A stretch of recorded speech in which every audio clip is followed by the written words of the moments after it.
Look, I want to talk about a very specific kind of anxiety that I think a lot of guys are dealing with right now, but nobody ever really actually talks about this out loud. And I'm talking about the feeling that your entire life it's a house of cards. On paper, you're doing just fine. You've got a job, you've got a place to live, maybe you've got a pretty decent car. You're not starving. You've reached that baseline level of adulthood that you were working towards. But underneath all of that, playing constantly in the background, is this quiet, heavy hum of panic.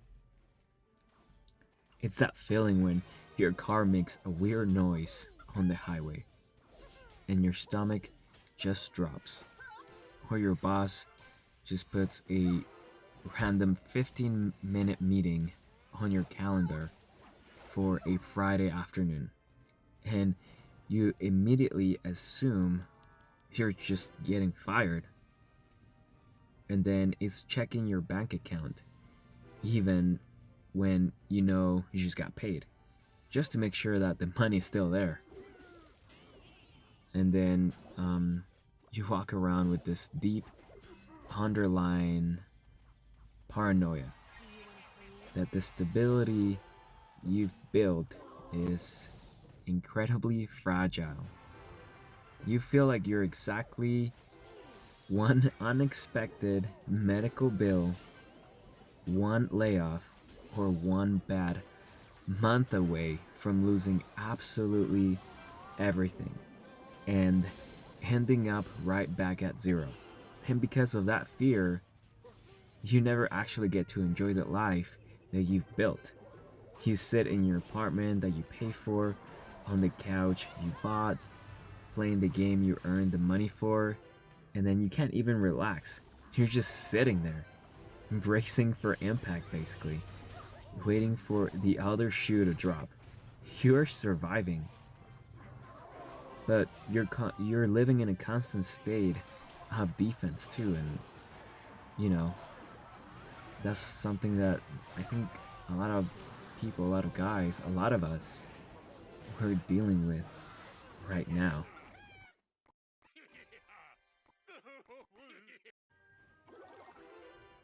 Here's the real trap of the house of cards: the anxiety. It completely changes the way you operate as a man. It forces you to stop playing to win and you start playing strictly not to lose. Think about when you were younger. You took risks. You tried things. You would quit a job you hate it because you figured, like if you don't like it, it's just whatever, I'll figure it out. You played on the offense because you didn't really have anything to protect yet. But the second you get a little bit of stability, maybe a lease, a car payment, a little bit of savings, something in your brain plugs up. You become terrified of losing it. So, what do? You shrink. You stay in a job that makes you absolutely miserable, where you're underpaid and disrespected, because the voice in your head says, "Hey, it's safe here. At least you can pay you can pay your rent. Don't rock the boat." You stop speaking your mind and you stop taking chances. You accept a baseline level of low grade misery because you're convinced that the alternative is total ruin. You end up treating your life like a sports team that gets a 1-0 lead in the first 5 minutes of the game and then spends the entire rest of the match just playing defense. You put all your energy into just guarding the goal. You stop taking shots.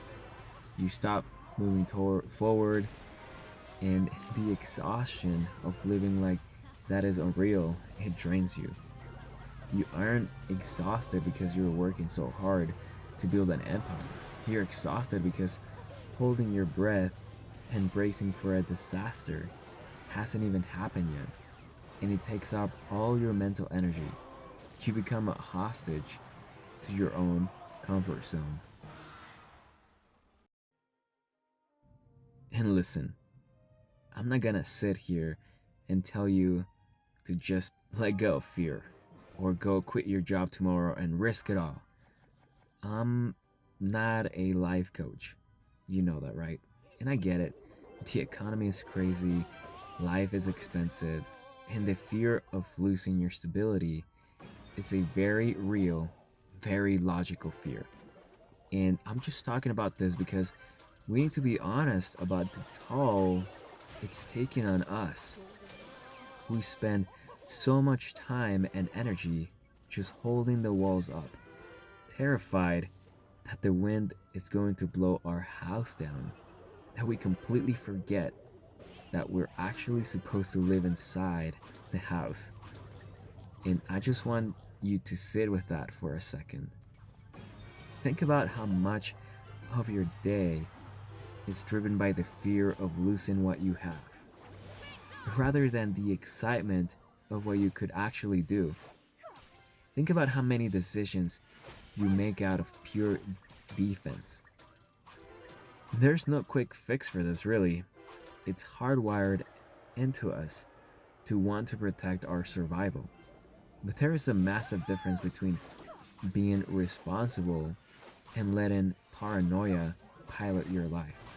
Eventually, you have to look around and realize that the catastrophe you're constantly preparing for might not be coming at all. And while you are busy standing guard, the years just keep slipping by. Alright, I think that was it for today's, you know, video. I think it was pretty good. I think we touched a lot of things that, a lot of us are dealing with right now. And it's, if you're going through this, you just need to know that you're not alone in this. A lot of us, we are going through this, and all of us, we're coping with what we're dealing differently. Some people do certain things that makes them calm their anxiety, and each of those individual things is helping them just day by day, one step at a time, because that's all it is when we're in situations like this. We just have to take it one day at a time and not rush it, because we have to face reality. I mean, I wish I could just change my future right now, this instant, and be in a way different place that I am right now, but it's just not. And I have to do certain things that help me deal with that anxiety and deal with the fact that I just have to accept reality and not want to rush things, because then that's when you start making mistakes.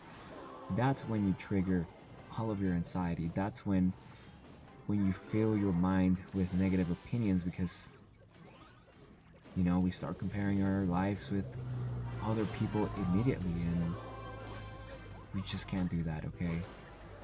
We just have to be grateful every single day for what we have, and just continue to try and move forward as best as we can, even if it's turtle paces. If you just do one turtle walk, one turtle step at a time, that's enough, because you're trying your best. You're just trying. That's all we can do. We just have to try, and that's it. All right, I hope you have a wonderful day. I'll see you guys in the next one. Goodbye.